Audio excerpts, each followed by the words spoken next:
At ang bibi ko. I love you! Love you, pare. Bibo!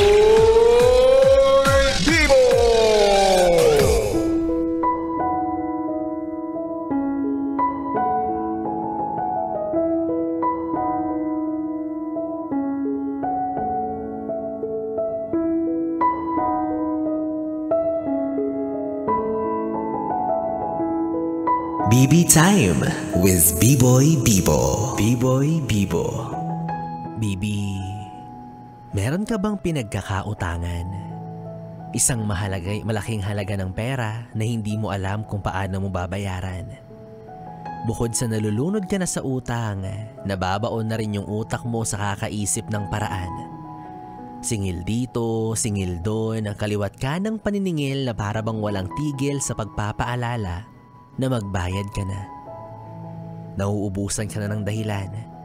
Hindi na sila naniniwala sa mga katagang, pasensya ka na.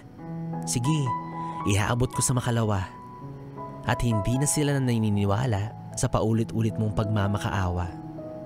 Kaya kung minsan, dinadaan mo na lang sa galit-galitan, na para bang yung nagpautang pa sa'yo ang may atraso.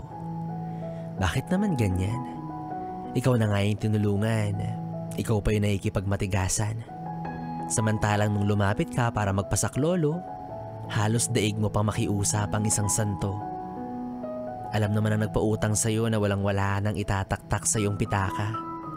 Pero ang gusto lang naman sana niya ay maibalik yung hiniram mong pera.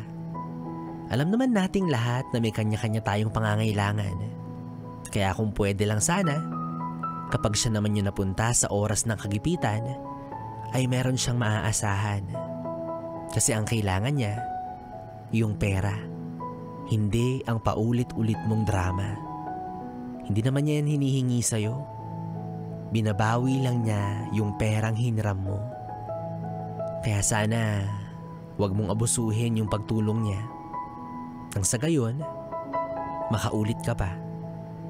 At sa susunod na uutang ka, siguraduhin mong dulot ito ng pangangailangan. Hindi yung dahil gusto mo lang magkape sa pangmayaman. Yan, social climber yan. Uutang para makapagkape sa pangmayaman? Ay, social climber nga.